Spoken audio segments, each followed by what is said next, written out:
नमस्कार मित्रों, आज की इस वीडियो में हम जानेंगे तिलकुटा चौथ यानी कि माघ मास में पड़ने वाले गणेश चौथ के व्रत के बारे में बहुत विस्तार से और बहुत ही सारे आपके प्रश्नों के साथ। तो थोड़ी सी वीडियो लेट हो गई है, माफ़ कीजिएगा, लेकिन आज की इस वीडियो में हम सारी चीज़ें जानेंगे कि बाल आपको कब धोना है, क्या इस वर्ष आप व्रत का संकल्प करके व्रत कर सकते हैं या नहीं कर सकते। साथ ही साथ एक और महत्वपूर्ण प्रश्न है, जो जिनके संतान नहीं है, क्या वो गणेश चौथ का व्रत कर सकते हैं या नहीं कर सकते। जो लोग पहले अपनी सास के साथ इस व्रत को करते थे, अब इस बार जो है घर से दूर हैं, वो लोग कैसे इस व्रत को करेंगे। इस व्रत में हम क्या खा सकते हैं, इस व्रत में क्या हम मेडिसिन ले सकते हैं, दवा का यूज़ कर सकते हैं या नहीं कर सकते, नए साड़ी की ज़रूरत है या नहीं है। सभी महत्वपूर्ण प्रश्नों के साथ आज की इस वीडियो को हम शुरू करते हैं। तो नमस्कार दोस्तों, अगर आप चैनल पर पहली बार विजिट करें तो प्लीज़ हमारे चैनल को सब्सक्राइब कर लीजिएगा। वीडियो कहीं पे भी किसी भी रीज़न पे पसंद आए तो लाइक शेयर ज़रूर कीजिएगा। आपका एक लाइक हमें बहुत ही ज़्यादा प्रेरणा और ऊर्जा प्रदान करता है। तो वीडियो अगर कहीं पे भी पसंद आए तो लाइक ज़रूर कीजिएगा। सबसे पहले आप सभी को माघ मास में पड़ने वाले इस महा उत्सव गणेश चौथ की बहुत ढेर सारी शुभकामनाएं और 144 वर्षों बाद जो पड़ रहा महाकुंभ की भी बहुत ढेर सारी शुभकामनाएं। जो लोग स्नान करने के लिए जा रहे हैं उनको भी बहुत ढेर सारी शुभकामनाएं, और जो नहीं जा रहे हैं, जो गंगा स्नान घर पे ही कर रहे हैं, उनको भी बहुत ढेर सारी शुभकामनाएं, मंगल कामनाएं मेरी तरफ से।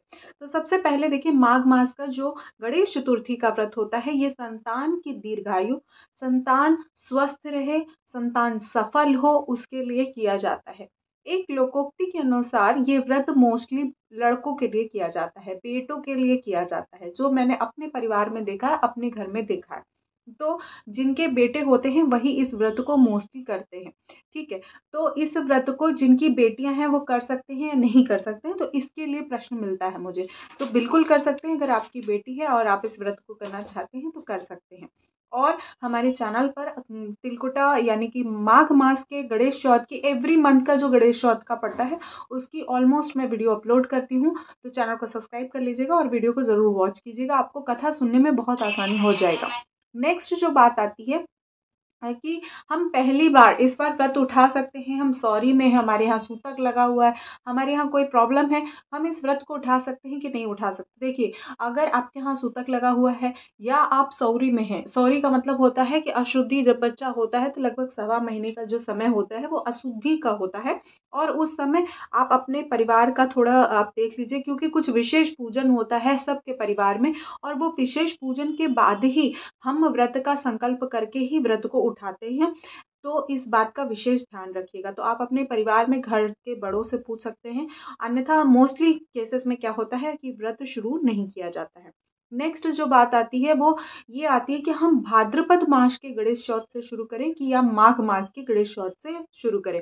तो देखिए, मेरे यहाँ पर क्योंकि पूर्वांचल एरिया लगता है मेरे यहाँ पर, तो मेरे यहाँ पर जो व्रत शुरू किया जाता है वो भाद्रपद मास की गणेश चौथ से ही किया जाता है। उसी समय गणेश चौथ का महात्म बताया गया है। उस समय जो व्रत का जो मतलब बड़ा चौथ माना जाता है, तो हम लोग उसी से शुरू करते हैं। ठीक है, लेकिन जो लोग इससे शुरू करना चाहते हैं, वो जिनके यहाँ पर इस माघ मास के गणेश चौथ से व्रत शुरू किया जाता है, तो आप लोग उससे भी शुरू कर सकते हैं, उसमें कोई समस्या की बात नहीं है। व्रत का संकल्प आप कैसे करेंगे? देखिए, अगर आप पहली बार व्रत कर रहे हैं, सूतक, पातक, सॉरी, आपका इस सब चीज़ों में आपको व्रत नहीं शुरू करना है, पीरियड्स है तो भी आपको इस व्रत को नहीं शुरू करना है, अशुद्धि के दिनों में इस व्रत को नहीं किया जाता। आपके यहाँ कोई मर गया है, इस तरह से कोई भी दुख या कुछ हुआ है, तो आपको इस व्रत को नहीं शुरू करना है। दूसरी बात, जिनके घर पे जैसे कुछ लोगों के बोल रहे थे हमारे यहाँ नहीं सहता है तो हम इस व्रत को कर सकते हैं। तो अगर आपके यहाँ कोई पहले से अगर नहीं करता है और आप करना चाहते हैं तो आप इस व्रत को कर सकते हैं। लेकिन अगर आपके यहाँ नहीं सहता है ये व्रत, इस दिन पे आपके यहाँ किसी की डेथ हो गई है, तब आपको इस व्रत को नहीं करना चाहिए। लेकिन अगर आपके यहाँ कोई इस व्रत को करता ही नहीं है और आप पहली बार इस व्रत को कर रहे हैं, तो आप इस व्रत को आराम से संकल्प के साथ उठा सकते हैं। 2025 में कोई भी दोष नहीं है, एकदम आराम से आप इस व्रत को संकल्प सहित उठा सकते हैं। अब हम बात करते हैं संकल्प की। संकल्प आप कैसे करेंगे? तो देखिए, लेफ्ट हैंड में आपको संकल्प करना है। संकल्प का आप केवल छठवें दिन ही इस व्रत के संकल्प को कीजिएगा, उससे पहले आप इस व्रत के संकल्प को नहीं कर सकते। एकदम ध्यान से इस बात को क्लियरली, इस पे कोई क्वेश्चन है ही नहीं। आपको 6 डे से पहले इस व्रत का आप संकल्प नहीं कर सकते। संकल्प आपको कैसे करना है, आपको लेफ्ट हैंड में लेना है, आप एक सुपारी ले लीजिए, आप एक गुड़हल का फूल ले लीजिए, उसके अलावा चांदी का सिक्का बहुत से लोग लेते हैं, तो चांदी का सिक्का आप ले सकते हैं, नहीं है तो नॉर्मल सिक्का आप ले सकते हैं। उसके बाद अक्षत ले सकते हैं, और उसके बाद आप संकल्प करेंगे कि मैं आपके ग्राम का स्थान, जो आपका गांव होगा वहाँ का स्थान का नाम, आपका नाम क्या है, आपका गोत्र क्या है, उसके अलावा आप किस तिथि में इस व्रत को कर रहे हैं, तो तिथि में आप बताएंगे कि मैं इस व्रत का संकल्प अ, माघ मास के कृष्ण पक्ष की चतुर्थी तिथि को कर रहा हूँ या कर रही हूँ। जो भी करना चाहे, पुरुष भाई इस व्रत को करना चाहते हैं तो वो भी कर सकते हैं, उनका भी प्रश्न था, तो आप भी इस व्रत को कर सकते हैं।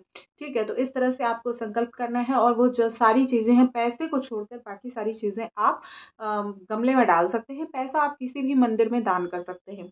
नेक्स्ट जो बात आती है संकल्प के बाद पूजन की जो विधि है, पूजन की विधि के लिए मैं आपको बता दूं कि ये जो पूजन होता है वो संध्या काल में, जब चंद्र उदय हो जाता है तभी ये पूजा होता है। जो हमने मेरे यहाँ पर होता है, जो साड़ी पहनी जाती है, जो सूट पहना, सूट तो पहनते ही नहीं थे पहले के लोग, जो साड़ी पहनते थे, अब हम लोग सूट पहनते। साड़ी पहनी जाती थी, वो सिली हुई नहीं होनी चाहिए, वो कोरी होनी चाहिए। ठीक है, तो ऐसे करके लपेट के पूजा किया जाता था गणेश चौथ का, बहुत विधिवत पूजा होती थी, और बाल पूरा धोया जाता था। बाल धोने पे प्रश्न आता है कि गुरुवार को बाल धोएं, हम इस दिन बाल धोएं, हम उस दिन बाल धोएं। हमारे यहाँ पर जिस दिन आप व्रत करते हैं आप उस दिन बाल धो सकते हैं।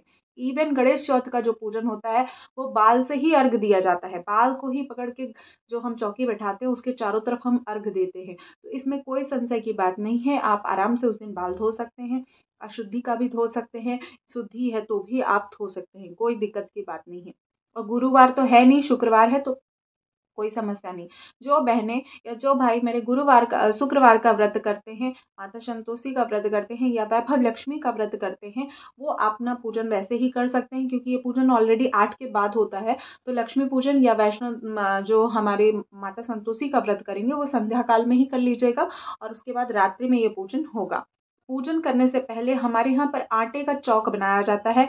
जैसे हम रंगोली बनाते हैं वैसे ही आटे का चौक बनाना है आपको। उसके ऊपर चौकी रखेंगे, चौके पर पीला कपड़ा या लाल कपड़ा उस पर बिछा देंगे। उसके बाद हम उस पर गणेश जी की प्रतिमा अर्पित करते हैं। जो गणेश जी की प्रतिमा होती है वो हमारी बहुत से लोगों की पुश्तैनी होती है, जैसे मेरी दादी की पुश्तैनी थी। मतलब वो काफी पुरानी प्रतिमा थी, उसी से वो पूजन करती थी, और आजीवन जब तक वो जिंदा थी तब तक वो उसी से पूजन करती थी। तो एक ही मूर्ति होती है और वो स्पेसिफिक खानदानी होती है। तो आपके पास अगर नहीं है तो आप एक बनवा भी सकते हैं, एक ही मूर्ति से आप पूजन कीजिए। नहीं तो बहुत से लोग सुपारी में भी सिद्ध कर लेते हैं, और सुपारी को सिंदूर के अंदर रख देते हैं। गौरी और गणेश दोनों को सुपारी गौरी बनती है, गौरी माता बनती है गोबर की या पीली हल्दी की आप बना सकते हैं, और उसके बाद उसको सिंदूर में ही रखा जाता है। और वो वैसे ही जैसे हम अपना सिंदूरा रखते हैं वैसे ही हम उसको हमेशा साथ में रखते हैं, जहाँ जाते हैं वहां पर वो लेके भी जाते हैं। तो इस तरह से हम गौरी गणेश भगवान को पान के पत्ते के ऊपर, आसन के ऊपर आप कपड़ा बिछाएंगे, उसके ऊपर पान का पत्ता रखते हैं, और उसके ऊपर गौरी गणेश की स्थापना की जाती है। उसके बाद हम गंगा जल से दुर्वा से शुद्धि करते हैं, चंद्र देवता को भी आवाहन करते हैं। चंद्र देवता के सामने ही हम चौकी पाटा लगाते हैं, चाहे आप बालकनी में कर लीजिए, चाहे आप छत पे कर लीजिए। इस तरह से पाटा लगाकर पूजन करते हैं। उसके बाद हम जो भोग वगैरह चढ़ाते हैं, भोग में देखिए हमारे यहाँ पर सारी चीज़ें 4 के क्रम में चढ़ती हैं, क्योंकि चौथ की पूजा है तो 4-4 चढ़ेंगे। जैसे कंदा चढ़ाते हैं तो कंदा 4 चढ़ाएंगे, खीरा चढ़ाते हैं तो खीरा 4 चढ़ाएंगे, चुकंदर चढ़ा रहे हैं तो चुकंदर 4 चढ़ाएंगे। मौसमी जो फल होते हैं वो आप चढ़ा सकते हैं, गाजर होता है वो 4 चढ़ाएंगे। उसके बाद अदरक होता है वो भी आप 4 के क्रम में चढ़ाया जाता है। ठीक है, उसके बाद काला तिल 1.25 1.25 हमारे यहाँ पर सफ़ेद तिल नहीं चढ़ता है, काला तिल ही चढ़ता है गुड़ के साथ। तो आप देख लीजिएगा, उसका पहाड़ बनाया जाता है, बहुत से लोग पहाड़ बनाते हैं, तो उस तरह से बनता है और उसके साथ ही ये चढ़ता है। ठीक है, काला तिल और गुड़, इसी वजह से इसको तिलकुटा चौथ कहा जाता है। तिलकुटा चौथ के नाम से ये प्रचलित है, क्योंकि इसमें तिल का जो भोग है वो बहुत ही महत्वपूर्ण रूप से लगता है। उसके बाद जो हमारा गुड़ होता है उसको हम भोग लगाते हैं, शुद्ध इस समय गुड़ बन रहा होता है, आप सभी को पता ही है। गन्ना कटा होगा जिनके यहाँ तो उनको पता होगा, तो उसको गुड़ को हम लोग भोग लगाते हैं। तो इस तरह से हमारे यहाँ पर पूजन होता है। उसके बाद हम आरती करते हैं और कपूर जलाते हैं। जो दीपक होता है गणेश चौथ का वो भी पुश्तैनी होता है। कई लोगों को उनकी सास से मिलता है या उनके परिवार में मिलता है, ठीक है, लेकिन जिनको नहीं मिला है वो अपना भी बना सकते हैं, अपना भी बना सकते हैं। और एक ही दीपक, वही जब तक वो जीवन पर्यंत वो व्रत करेंगी तब तक उसी दीपक को दीप जलाएंगी। और अगर वो दीपक जो है वो मतलब जैसे हम व्रत छोड़ते तो फिर हम अपनी बहू को देंगे, अपनी बेटी को भी आप दे सकते हैं, कोई समस्या की बात नहीं है। जैसे कुछ लोगों का प्रश्न था पिछले ही वीडियो में, क्या मैं अपनी बेटी को दे सकती हूँ? बिल्कुल दे सकती हैं आप अपनी बेटी को, क्योंकि जब आपको बेटी का बेटा जो है जब आपको अग्नि दे सकता है, आपको आपका आपकी जो पूरी डेड बॉडी का पूरा क्रियाक्रम कर सकता है, तो बेटी को भी आप दे सकते हैं, इसमें कोई समस्या की बात नहीं है, ठीक है। तो इस तरह से भी आप अपना चौथ का पूजन कर लीजिएगा। उसके बाद चंद्र पूजन होता है। चंद्र पूजन के बाद जो भोग वगैरह आप लगाएंगे, चंद्र पूजन करेंगे, चंद्र पूजन की विशेष विधि भी मैंने आप सभी से शेयर किया, आप उसको जरूर चेकआउट कर लीजिएगा। और उसके बाद ये गीले बाल से और इसमें कपड़ा जो हम लोग तो अब वैसा साड़ी वगैरह तो नहीं पहनते, सूट पहनते, तो सूट की जो चुन्नी होती है उसी से चारों तरफ 4 फेरा लगाया जाता है गणेश भगवान का। एंटी क्लॉकवाइज हम लोग फेरा लगाते हैं, और आप लोग भी उसी तरह से फेरा लगा सकते हैं। फेरा लगाने के बाद अपने बच्चों को, जो भी आपके बच्चे हैं, जितने भी आपके घर में सदस्य हैं, सभी को साथ में बुला के चंद्र देवता का दर्शन के साथ साथ अपने उनका माथा जरूर टिकवाएं, और गणेश भगवान के पूर्ण रूप से आशीर्वाद लें। कभी भी गणेश भगवान का पूजन आपको अकेले नहीं करना है, गौरी माता के साथ ही करना है, ठीक है। हमारे यहाँ लक्ष्मी जी के साथ गणेश चौथ की पूजा नहीं होती, क्योंकि ये माता और बच्चे के संबंध पे आधारित ये व्रत है, तो इसीलिए हमेशा माता गौरी के साथ ही भगवान गणेश का पूजन होता है। और उस दिन माता गौरी को विशेष रूप से बनाया जाता है, और वही गौरी जी जो रहेंगी वही पूरे जीवन पर्यंत हम लोग उसी गौरी माता से, जब तक हम जिंदा हैं उसी एक गौरी माता से हम पूजन करते हैं। तो ये पूरी वीडियो थी। इसमें आप लोगों में कई लोगों ने पूछा था कलश स्थापना के लिए। देखिए, हमारे यहाँ पर गणेश चौथ पर कलश स्थापना नहीं होती है, तो हम लोग कलश स्थापना नहीं करते हैं।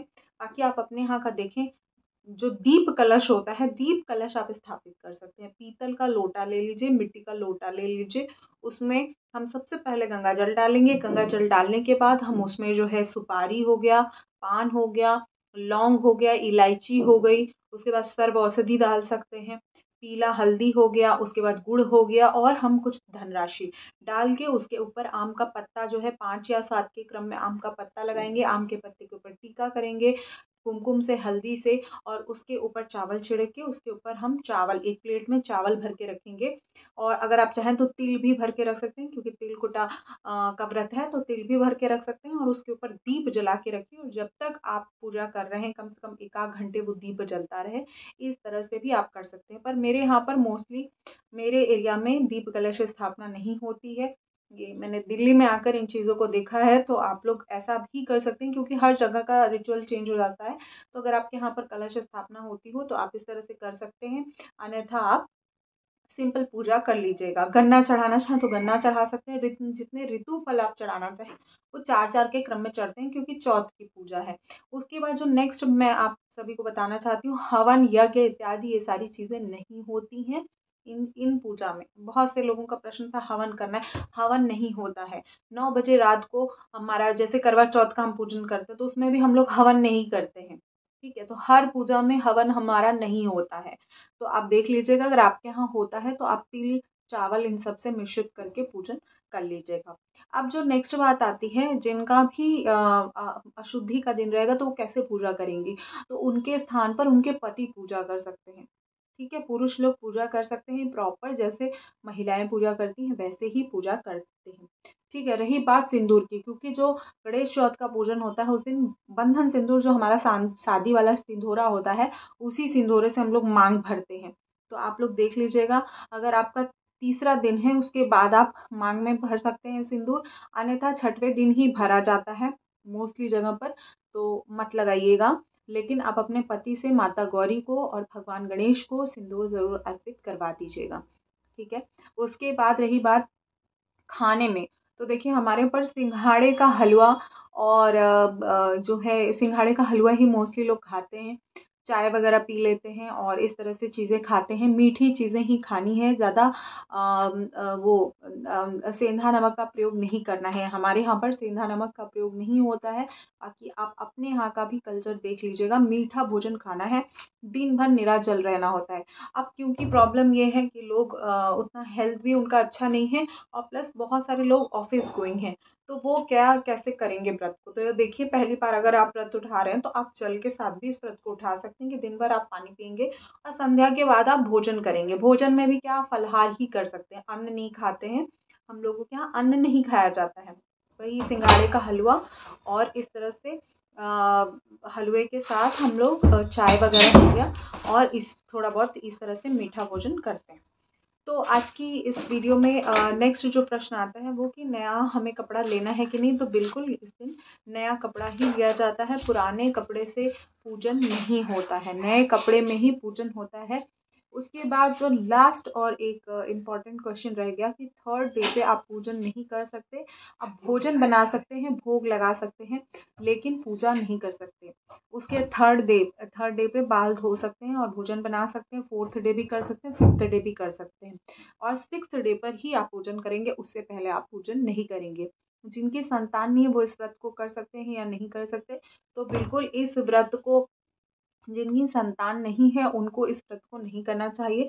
लेकिन अगर आपकी इच्छा है और आपको काफ़ी सालों से नहीं हो रहा है तो आप इस व्रत को संकल्प ले लीजिए और इस व्रत को कर लीजिए कि मेरी इस मनोकामना को भगवान पूर्ण करें और व्रत को करिए। लेकिन पूरा खड़ा व्रत करना है आपको, इस बात को समझ के इस व्रत को कीजिएगा। ठीक है। तो ये आज की वीडियो, उम्मीद करती हूँ, आशा करती हूँ मेरे द्वारा दी गई जानकारी आपको ज़रूर हेल्प करेगी, आपके इस व्रत को और भी पुण्यदायी बनाएगी। मिलती हूँ इसी प्रकार के नेक्स्ट वीडियो में और तब तक के लिए आप सभी को माँ गणेश चतुर्दशी की चतुर्थी की बहुत ढेर सारी शुभकामनाएं, मंगल कामनाएं। आप सभी के ऊपर भगवान गणेश की कृपा बनी रहे।